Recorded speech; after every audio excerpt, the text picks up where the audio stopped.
Welcome to our Senior Concerns seminar series. We have a really important topic today. This is going to be everything that you need to know to understand the California End of Life Options Act. We have two fabulous speakers who are sharing their knowledge and time with us today. First, you will hear from Andrea Miller. She's a clinical oncology social worker with the UCLA Center for Integrative Oncology. She provides psychosocial support to patients and families that have been impacted by cancer, including emotional support, advocacy, psychoeducation, and end-of-life care. And her goal is to be another layer of support within the team and providing compassionate care as people undergo many of the challenges that come with a cancer diagnosis.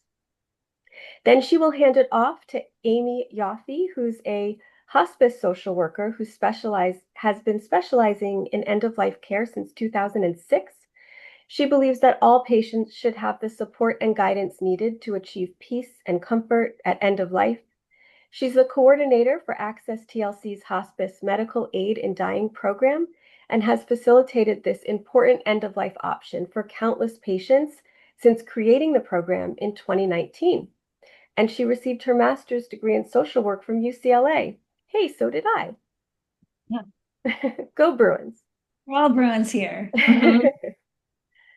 um, I am going to go ahead and share the slides and hand it over to Andrea to start our presentation. Oops, I didn't do it right. Share, and then from beginning. Okay, thank you so much, Andrea. Perfect. Thank you so much. Well, good afternoon, everyone. Yes, my name is Andrea. I'm a clinical social worker with the Sims Mann Center at UCLA Health. Through this work, I have the privilege of walking alongside patients and their families during some of the most challenging times in their lives. With that being said, it is truly an honor to be here today to present on such an important topic, the California End of Life Option Act, or as sometimes you'll hear me refer to it as EOLOA. Supporting patients through the process of the End of Life Option Act is an especially profound responsibility. As you can imagine, deciding to pursue medical aid in dying is emotional and incredibly difficult. It often involves internal conflicts and deep reflection on personal values and beliefs. Today, I want to share with you both facts about this law and the compassionate framework that supports patients making this very personal decision. So we can jump over to the first slide, please. Perfect, thank you. I want to talk a little bit about the history. So the End of Life Option Act became law in California on June 9th, 2016, and there's been a revision a few years ago. Making it one of the first states in the US to allow terminally ill adults to request and receive a prescription to hasten death under specific conditions. The legislation was passed after years of advocacy by patients, healthcare providers, and families seeking compassionate choices for those that are terminally ill. This law touches on issues of compassion, autonomy, and dignity at the end of life, and it is important that we understand both its history and its practical application. EOLOA was designed to provide a legal and ethical framework for medical aid in dying while ensuring safeguards to protect vulnerable populations. So that's a little bit on the history, so we can talk a little bit about the eligibility. So who is an eligible patient? To be eligible under California End of Life Option Act, an individual must meet several strict criteria. First, the person must be 18 years or older. They must have been diagnosed with a terminal illness. The prognosis must be that they are expected to live 6 months or less. The individual must be mentally capable of making their own healthcare decisions. Additionally, the patient must be a resident of California. They must be capable of self-ingesting the aid in dying medication, meaning they can take the medication themselves without assistance. And finally, the request must be informed, voluntary, and made without coercion. So these eligibility requirements are in place to ensure that not only those who are truly eligible and able to make the serious decision can participate. So I will then talk, yes, thank you. So what is the process? And it's a lot of information, but when a patient wishes to use end-of-life option act, there are required steps, right? They're deliberate and involve multiple checks to ensure that the patient's decision is informed, voluntary, and medically sound. It's important to note that the following steps represent the minimum legal requirements under California law. Some healthcare institutions, like over at UCLA, we require additional assessment, which is the psychosocial evaluation. So automatically when a patient is interested in EOLOA within the UCLA healthcare system, we will get involved. And that's an added layer of support for patients and to support the patient's mental and emotional readiness. I also want to mention that two different physicians need to be involved. One is known as the attending physician, and the other is known as the consulting physician. It is also important to note that physicians can choose to opt out of the process, but can refer to another physician that participate, meaning not all physicians are required to participate in EOLOA. So first, the patient, and this is just more of like a general kind of presentation of how this could happen. Of course, there's different things that can come up in terms of the timeline. But first, the patient makes an appointment with their doctor to discuss their diagnosis and their prognosis. During this visit, the patient then can make what is known as the first oral request for medical aid in dying that would be documented on their chart. The attending physician then refers the patient to a consulting physician, and this consulting doctor confirms the diagnosis, prognosis, and mental competence of the patient. The patient must wait at least 48 hours between the first and the second requests. Meanwhile, the attending physician evaluates the patient thoroughly to verify their eligibility, ensuring that they have a qualifying diagnosis and prognosis, are residents of California, are capable of making their own healthcare decisions. If necessary, the doctor may refer the patient for a mental health evaluation, ensuring that they're making a voluntary request, ensuring that they're fully informed of all end-of-life options, including palliative care support, hospice, and pain management. After the waiting period, the 48-hour waiting period, the patient can then make their second request. The other step would involve finding two qualified witnesses who sign what is known as the request for aid in dying form, affirming that the request is voluntary. Once the patient signs the written request, they can give it to their attending physician. The attending physician will then write the prescription for medical aid in dying. And the prescription is then filled by a pharmacist, and the patient can take the medication when they choose. They cannot ingest in a public setting, and it is highly recommended being enrolled with the hospice at the time of ingesting the medication. So I know that that's a lot of information, and so I don't think the goal is to retain the details, rather for me to introduce the steps and give some information on some of the criteria that is required in order to obtain medical aid in dying. But to summarize, patients need two verbal requests, an appointment with the consulting physician, a written request. And again, this would be the minimum requirement at UCLA. We also require what's known as the prescription consent form that is also signed by both the patient and the attending physician who will be prescribing the medication. And so, yeah, thank you all for your attention. I hope this overview has helped clarify the law and the thoughtful process it involves. And I'll now hand things over to Amy, who will further discuss her role and how patients can access EOLOA through hospice. Thank you. Hi, thank you, Andrea. So I'm Amy. I am a hospice social worker, and I'm going to be talking about the role of hospice in medical aid in dying. And some people, like you heard Andrea say, EOLOA, the End of Life Option Act. It's also referred to as medical aid in dying by some groups. And for short, some people will say MAID. So in my talk, I'm going to be using medical aid in dying as the sort of term for this. So I do believe that people should be on hospice when they pursue medical aid in dying. And we can go to the next slide.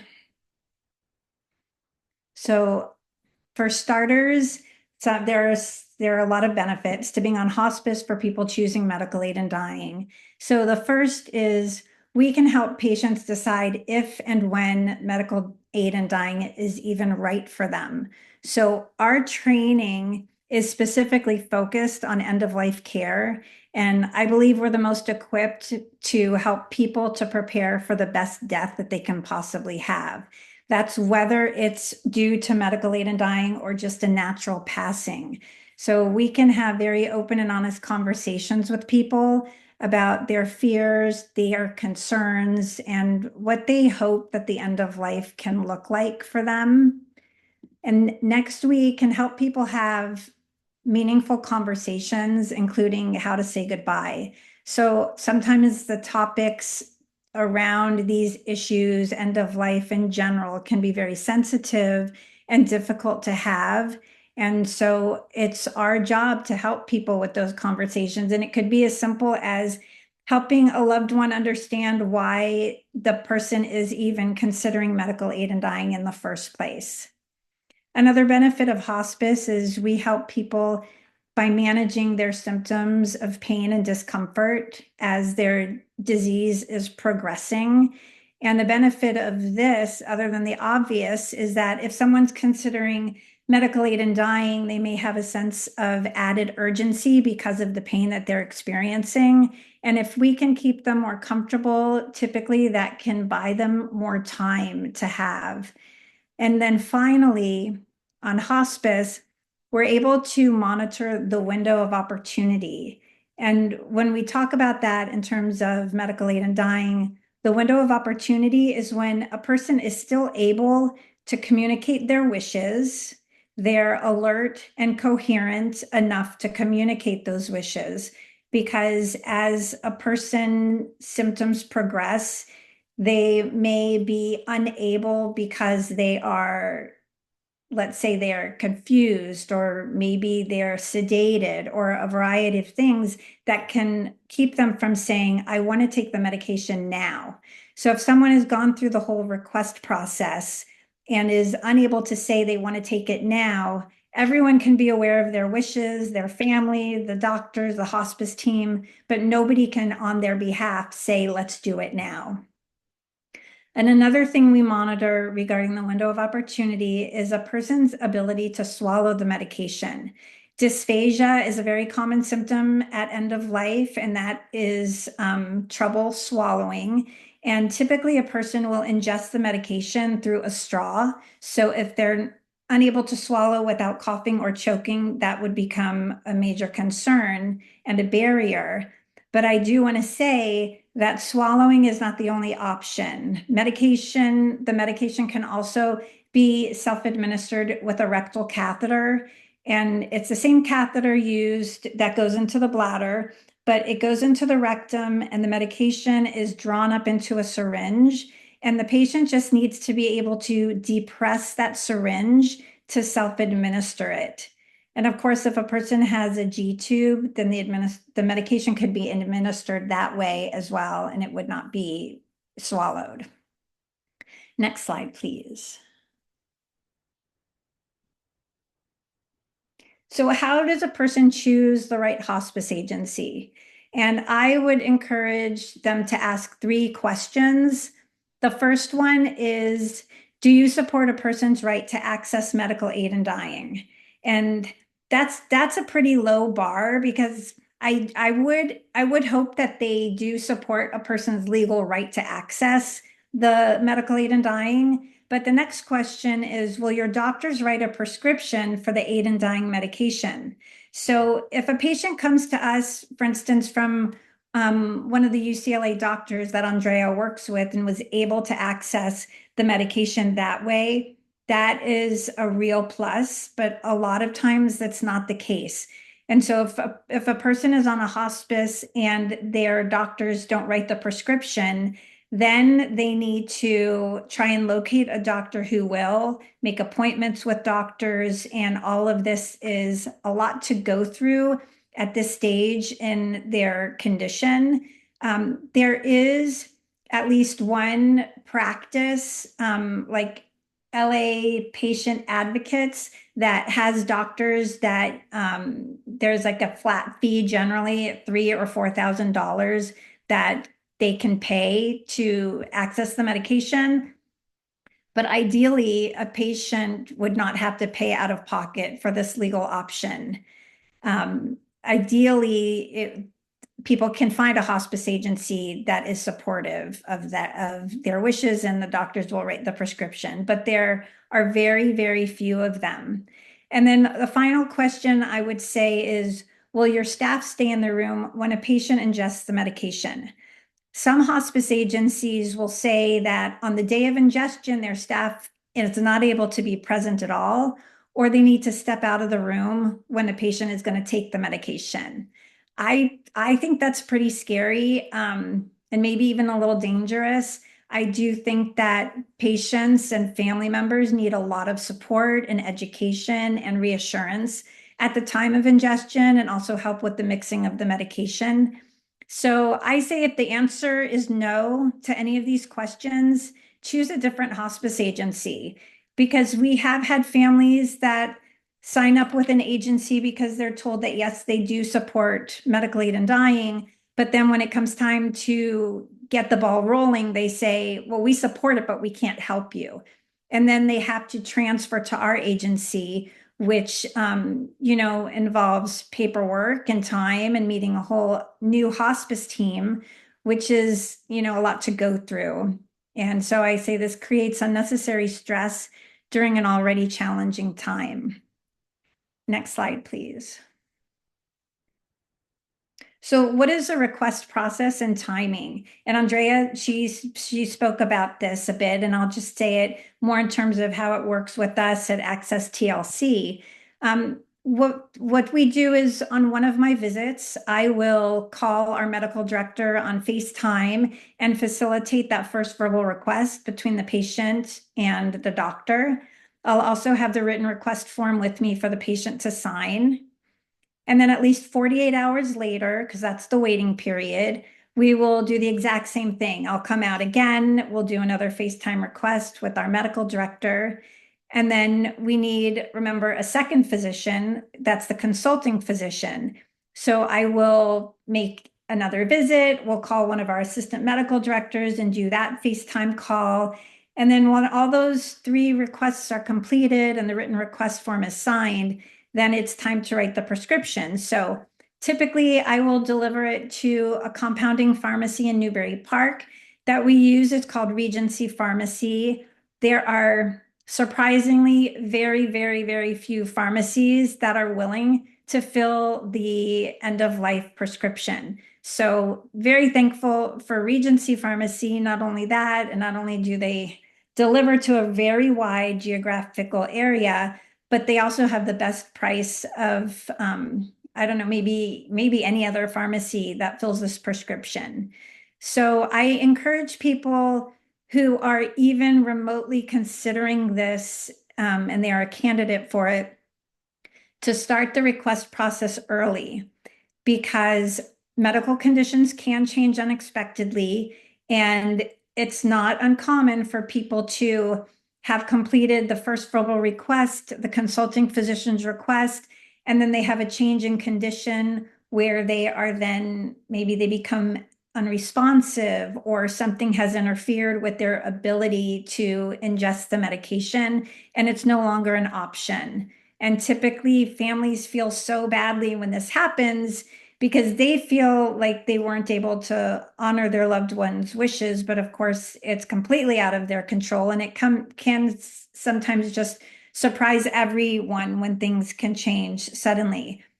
But if a person is not sure about whether or not they would want to do this and they complete the request process, they can choose to not fill the prescription. They can choose to, fill it and stick it up in a cabinet and not think about it until a time comes, if and when they decide that they are ready and it's already taken care of.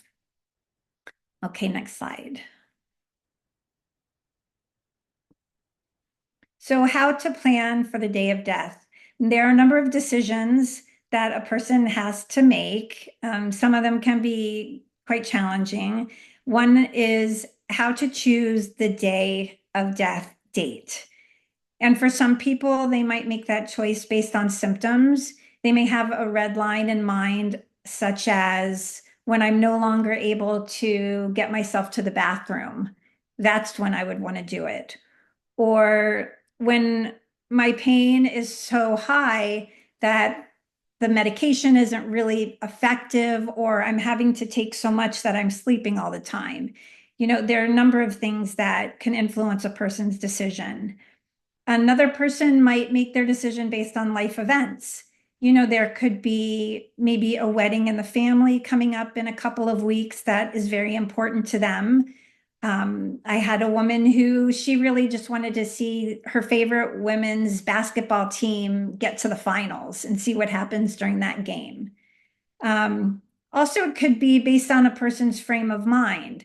So, by the time a person gets to hospice, oftentimes they've had to go through testing and being diagnosed. Often they've gone through treatment and maybe even surgery, and they may feel like they are just done and that they've had enough, and that's okay if that is how they're making the decision. It's completely personal. Another decision that a person would need to make is who they want to be there when they take the end-of-life medication. It can be family, friends. I have had patients who didn't want anyone to know or anyone to be present other than myself and the nurse.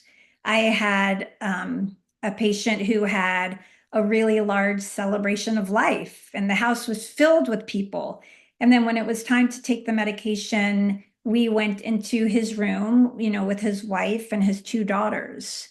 I had one patient whose family was made up of the neighbors that lived on his street, and those were the people there. So it's again, the hospice team is involved in helping making some of these decisions. The next one is where you want to physically be when you ingest the medication. It could be your favorite recliner chair where you spend all of your time. I had a woman who chose to sit under her favorite tree in the backyard. A lot of times people are bed bound and they're most comfortable in their bed or a hospital bed in their bedroom, and that's perfectly okay too. And then lastly, I put a question I always ask people is, would you like music playing? Because there's just such an energy and memories that can be brought up when people are listening to their favorite music. So these are some that stand out for me. One woman was listening to Frank Sinatra. She drank the medication, and right before she fell asleep, she and Frank sang at the same time, "I Did It My Way." And it was really beautiful. Another woman chose John Denver, and a lot of his music talks about going on a trip and preparing for a flight. And her daughter said, "Mom, I didn't even know you liked John Denver." And so she was even learning new things about her mom, even at that moment. And then very recently, I had a woman who was listening to Pink Floyd, Comfortably Numb, as she was drinking the medication, and her family was all around her in the family room. So next slide. So on the day of death, and these are sort of medical practicalities for what takes place on that day, is nothing to eat for at least 5 hours beforehand. Clear liquids are okay because we don't want anything to interfere with the absorption of the medication. And then an hour before taking the aid in dying medication, there are two pre-meds, Zofran and Reglan, that are taken to prevent nausea and also to help the gut with the processing of the medication.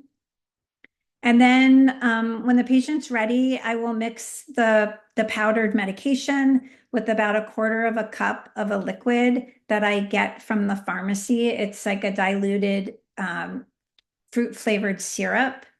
And the medication is a combination of 5 different drugs. It's digoxin, diazepam, morphine, amitriptyline, and phenobarbital. And the combination of medications are very high doses. The two of them put the person to sleep, and the others are cardiac medications that create arrhythmias and will eventually stop the heart. But that happens once the patient's already asleep. So it's a very peaceful passing. And the patient needs to really drink the medication within about a minute's time, which is not hard because it's a small amount, but it doesn't taste great. So I'll have a popsicle on hand to help with sort of numbing the back of the throat. It's very soothing to have a popsicle when drinking the medication. And they fall asleep in about 3 to 5 minutes on average. Next slide, please. And so after taking the medication, as I said, the person is in a really deep sleep, and loved ones, whoever is present, is sitting there with the patient, maybe holding their hand, maybe stroking their head. And, for those who are present, it's a time for reflection, a lot of, times just sharing of stories, processing feelings. And I feel preparing for their loved ones passing because they're still there. They're just sleeping, but they're also not going to wake up from this sleep. So it gives a person time to kind of accept and process what is happening. And then when the patient is passed and the family is ready, we will call the mortuary when they're comfortable with that. The next slide, please. And a couple of organizations that are really, really important for people who are interested in learning more. One is the Academy on Aid in Dying Medicine. This is their website. It has all of the information that clinicians need if they are wanting to learn how to, be there to support the patient and family throughout the process and on the day of death. They collect data. My goodness, it's endless. It's endless. There are videos with information on what the day of death looks like. And then another organization, Compassion and Choices, they do so much advocacy, and we really have them to thank for getting this law passed in the states that have done so far. So much information on their website too. And then a couple of films, The Last Flight Home and Jack Has a Plan. I put those there, pretty current, and they do a very good job of painting a picture of what it's like for a patient and their family who are choosing medical aid and dying. So these are some great resources. And that is all that I have. So I'll hand it back over to Martha.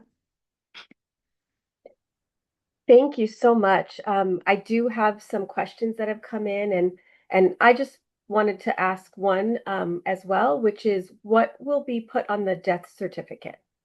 So the death certificate reflects the underlying disease process that would have caused the death otherwise. Nobody is aware that a person has chosen medical aid and dying other than the physicians who take the requests and the pharmacist that fills the medication. So it doesn't affect the person's life insurance. Nobody will know unless they choose to tell them. Thank you. There's a couple questions related to dementia. So can you explain if somebody has an early diagnosis, are they able to access this, or is there any sort of advocacy being done on that area? So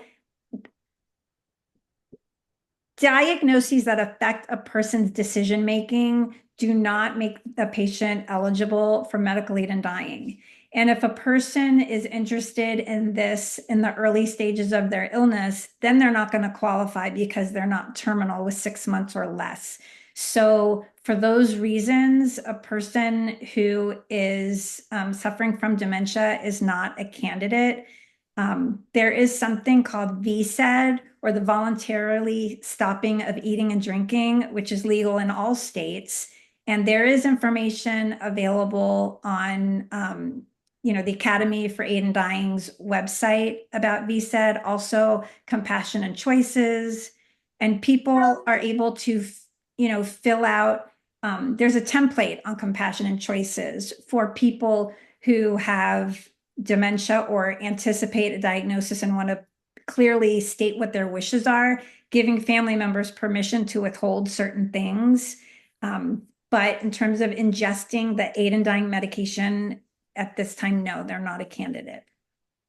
I have actually been in contact with someone from Compassion and Choices, and in August, we're looking at scheduling a webinar to talk about those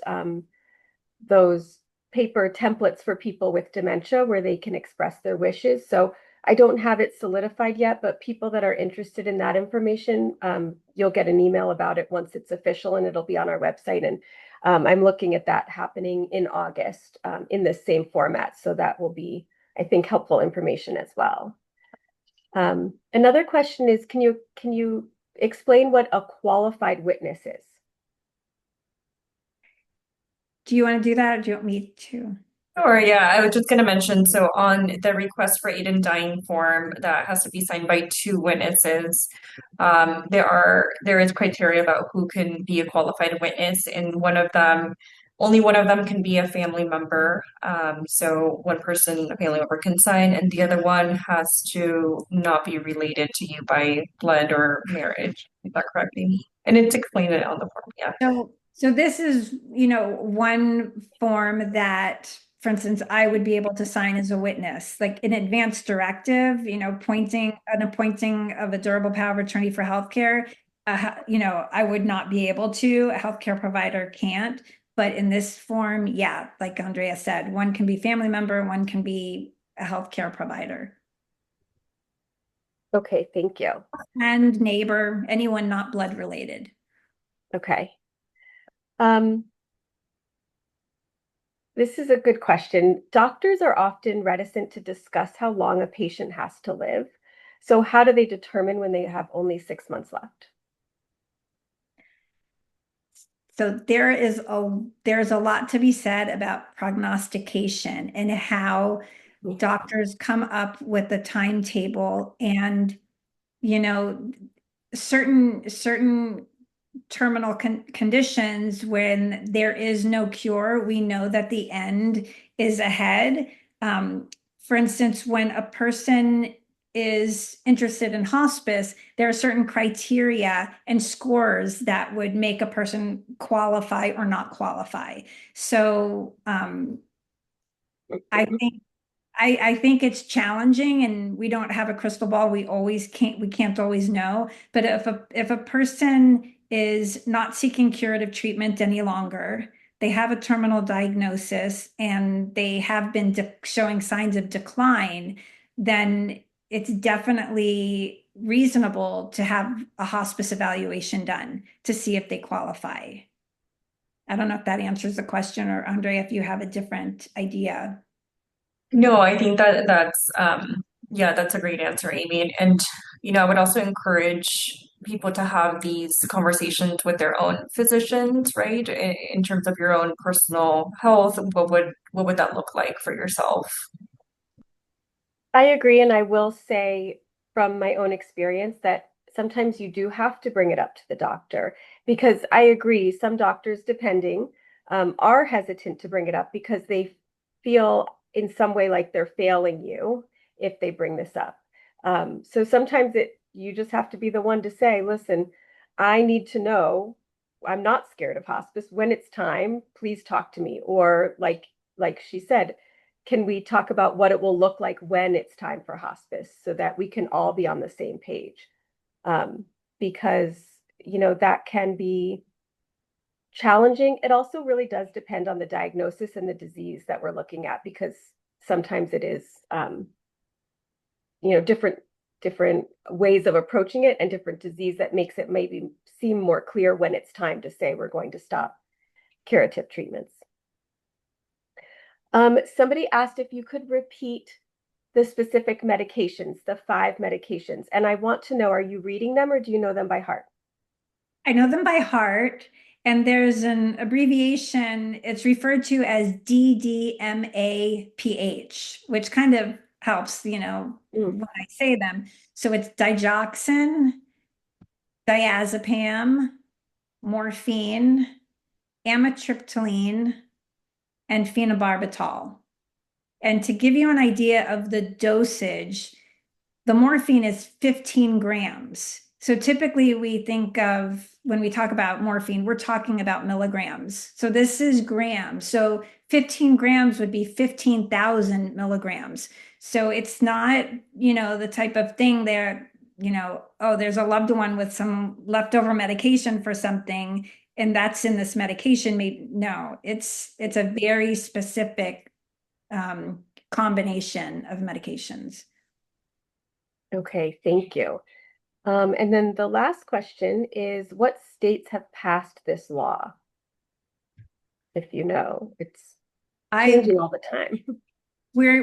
Last week it became legal in New York, which was huge. So I think we may be up to 12.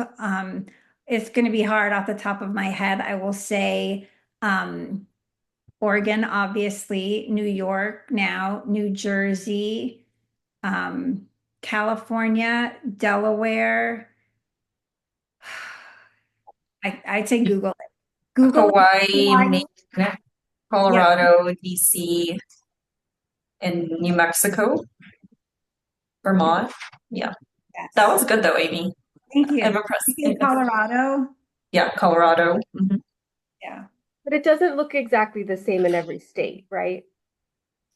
No, some states require a psychiatric evaluation for every person. Some states require, well, we used to have a 15+ day waiting period, but when the law was updated, it was reduced to 48 hours. So some have a longer waiting period.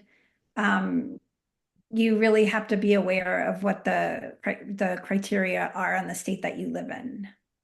Their residency requirements too. You need to be a resident in the state. I remember when it first started that there were statistics on how many people got the prescription versus how many took it. Do you know at all for California what that looks like now? Because not everybody that gets the resignation takes it, right? Gets the, what did I just call it? Reservation? Prescription. The prescription.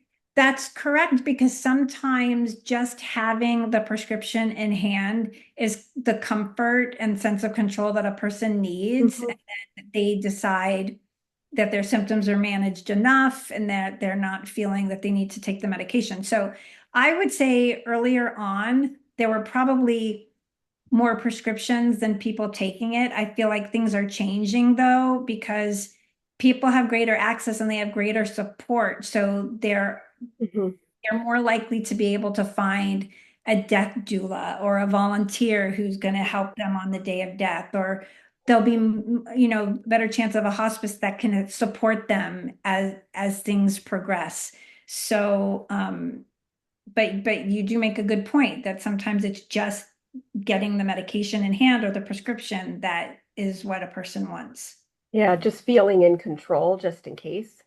I had a couple questions here about the recording, and yes, it is being recorded. So if you came in late, this will be available, and I will email it to everybody that registered, and it will also be posted on our website. And if you still have questions, you can still type them in. We have a couple more minutes. Somebody had asked, what happens if you have a pacemaker? So if you have a pacemaker, you don't deactivate it. It just, when you think of it sort of like a battery that just runs down, it could take a little bit longer for a person's heart to stop when they've ingested the medication, but we would not, have concern about it needing to be deactivated or something. We wouldn't want something to happen to a person's heart leading up to their day of death. So it does not prevent a person from dying. There's the defibrillator too. That's a sort of a different story. That would be like the jump starting of a heart. Mhm. And that could be, they have like a magnet that you can put over the defibrillator to deactivate it. But even then, if it's not deactivated, it's okay, and the patient will still pass from the medication. Okay. And then finally, someone asked, and if you know the answer to, do last rites come into the picture before or after? And are there some faiths that have a taboo and won't administer them if somebody's using this medication? Well, if you look at the opposition to medical aid in dying, the Catholic Church takes a strong stance against it, and there are are other groups, but last rites, when a patient is at end of life, it's typically if they are religious and they would normally have someone come to give last rites, that will still go on regardless. Their religious views would still be honored. I don't know if it would probably be a discussion with whoever their spiritual leader is for them to come and feel comfortable doing it. They can also have someone come and give last rites. They're on hospice and they're not well, and not tell them that they're doing medical aid in dying, because again, this is a confidential, personal, and private decision.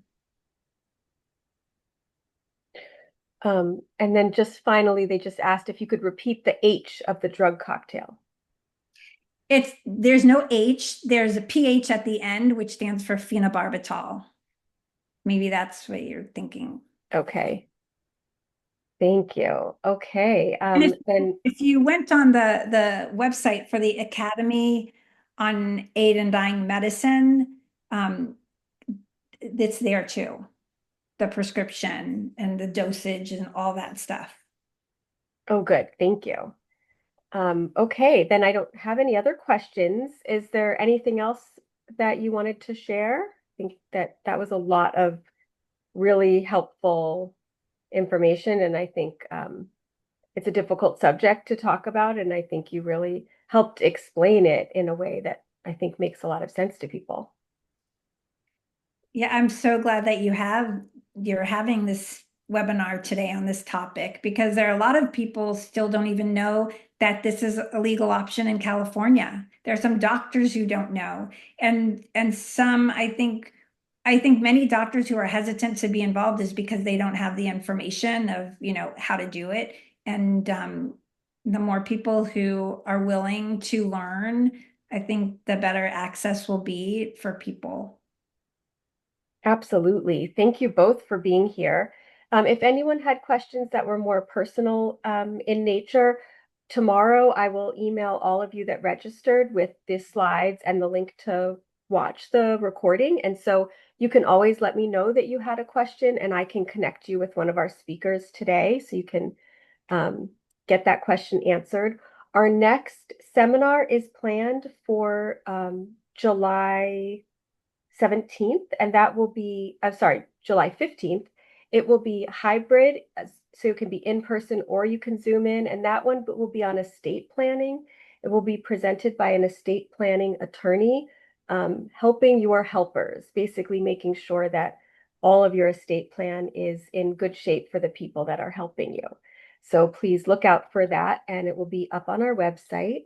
Um, and I thank you all for coming, and I thank our speakers for sharing their time and their expertise with us today. And I hope that everybody has a wonderful evening. Thank Thank you. you. Thank you.